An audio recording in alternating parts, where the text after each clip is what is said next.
ഒന്ന് T V പ്രസാദിലേക്ക് കൂടി പോയതിനു ശേഷം തിരിച്ചു വരാം. ടി വി പ്രസാദ്, ഇപ്പോൾ അഫാൻ കുഴഞ്ഞു വീണു പോലീസ് സ്റ്റേഷനിൽ എന്നാണ് അറിയാൻ കഴിയുന്നത്. പ്രാഥമികാരോഗ്യ കേന്ദ്രത്തിലേക്ക് മാറ്റിയിട്ടുണ്ട് എന്ന് അറിയുന്നു. അഫാൻ മറ്റെന്തെങ്കിലും ശ്രമം നടത്തുകയോ അങ്ങനെ എന്തെങ്കിലും ബുദ്ധിമുട്ടുണ്ടാവുകയോ ചെയ്തിരുന്നു? സാധാരണ ആരോഗ്യനില തൃപ്തികരമായിരുന്നു.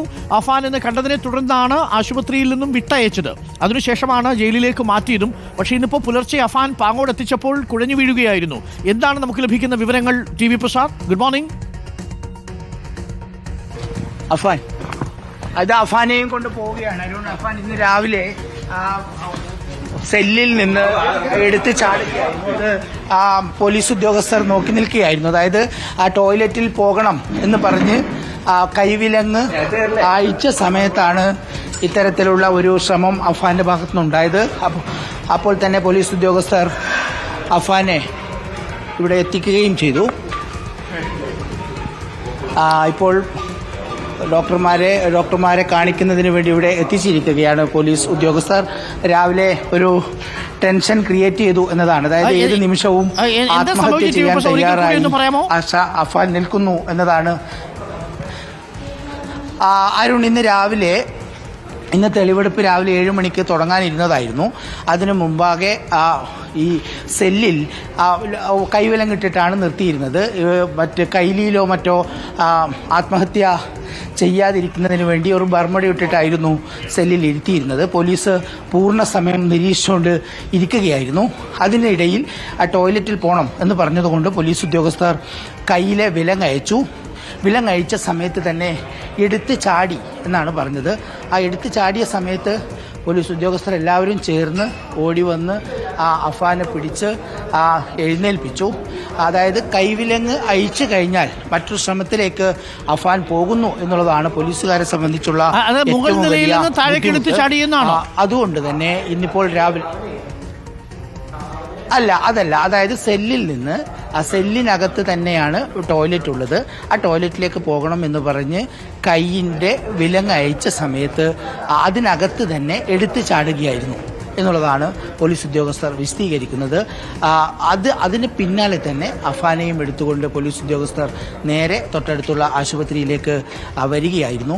റിനു കൂടി ചേരുന്നുണ്ട്. അരുൺ, നമുക്കൊപ്പം എന്താണ് റിനു ഉണ്ടായത്? എന്താണ് അതായത് ഇപ്പോൾ പോലീസ് ഉദ്യോഗസ്ഥർ പറയുന്നത് പ്രസാദെ, നമ്മൾ ഈ യൂറോപ്യൻ ക്ലോസറ്റിൽ മാത്രമാണ് ഇയാൾ ഉപയോഗിച്ചിട്ടുള്ളത്. സാധാ ക്ലോസറ്റിലേക്ക് ഇരുന്നതിന് ശേഷം എണീക്കുമ്പോൾ ഒരു BP വേരിയേഷൻ വന്നതാവാം, അങ്ങനെ കുഴഞ്ഞു വീണതാണ് എന്നുള്ളതാണ്. ആത്മഹത്യാ ശ്രമമല്ല എന്നുള്ളത് ഉദ്യോഗസ്ഥർ സ്ഥിരീകരിക്കുന്നുണ്ട്. അങ്ങനെ ആത്മഹത്യ ചെയ്യാനുള്ള ഒരു ശ്രമം നടത്തുവാനുള്ള ഒരു സാധ്യതയില്ല എന്നുള്ളത് തന്നെയാണ്. ആദ്യഘട്ടത്തിൽ വീണു എന്ന് പറഞ്ഞു റിനു. പക്ഷെ പിന്നീട് ചില പോലീസ് ഉദ്യോഗസ്ഥർ പറഞ്ഞു അതല്ല, ചാടിയതാണ് എന്ന് പറഞ്ഞു. അതിന്റെ സ്ഥിരീകരണത്തിലേക്ക് നമുക്ക് വരാൻ പറ്റുന്നുണ്ടോ?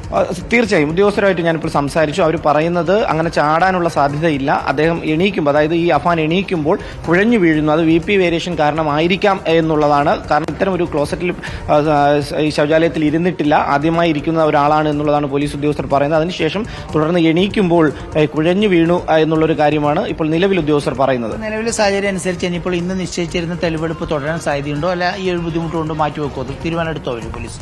അല്ല, തെളിവെടുപ്പ് മാറും എന്നുള്ളതിലേക്ക് ഒരു തീരുമാനത്തിലേക്ക് എത്തിയിട്ടില്ല. നിലവിൽ വലിയ ബുദ്ധിമുട്ട് ആരോഗ്യസ്ഥിതിയിൽ ഇല്ല എന്നുള്ളതാണ് പറയുന്നത്. പക്ഷേ ഇപ്പോൾ ഡോക്ടർമാർ പരിശോധിക്കുകയാണ്. അതിനുശേഷം മാത്രമേ വലിയൊരു സ്ഥിരീകരണത്തിലെത്താൻ വേണ്ടി കഴിയുള്ളൂ.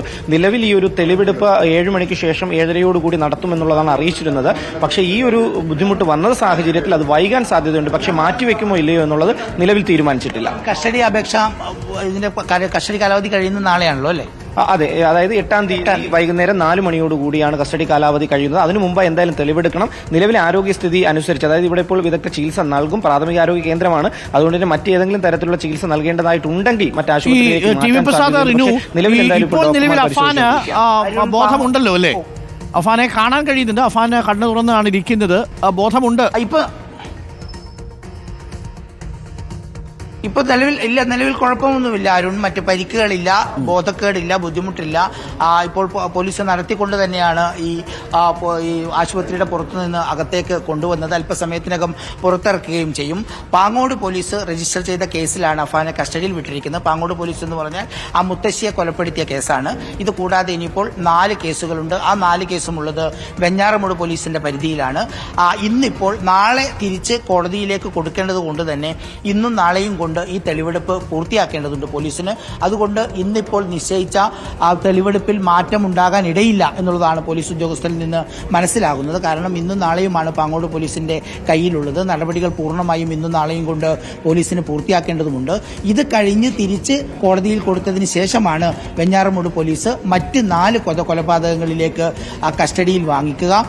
അതിനുശേഷമാണ് അഫാന്റെ വീട് ഉൾപ്പെടെയുള്ള സ്ഥലങ്ങളിലേക്ക് ആ തെളിവെടുപ്പുമായി പോകേണ്ടത്. ഇനിയിപ്പോൾ ഇന്ന് ഈ മുത്തശ്ശിയുടെ വീട്ടിൽ തെളിവെടുപ്പ് നടത്തിയതിനു ശേഷം ചുറ്റിക വാങ്ങിയ ഇടം, അതുപോലെ തന്നെ മാല പണയം വെച്ച സ്വകാര്യ സ്ഥാപനം തുടങ്ങിയ ഇടങ്ങളിലേക്ക് കൂടി തെളിവെടുപ്പ് നടത്തേണ്ടതുണ്ട്. ഇതിന്റെ ഭാഗമായി അഫാൻ പുറപ്പെട്ട മറ്റ് വീടുകളിലേക്ക് ഉൾപ്പെടെ പോകുമോ എന്ന കാര്യത്തിലും ഇതുവരെയും തീരുമാനമായില്ല. എന്തായാലും അഫാനെയും കൊണ്ട് ഇന്നും നാളെയുമാണ് ഈ തെളിവെടുപ്പ് നടത്താൻ ഉദ്ദേശിച്ചത്. ഇനിയിപ്പോൾ ഈ വീടുകളിലേക്ക് മടങ്ങിപ്പോകുന്നതിലുള്ള ആ അഫാന്റെ ഒരു ബുദ്ധിമുട്ടുണ്ടാകും. സ്വാഭാവികമായിട്ട് അറിയാവുന്നതാണ്.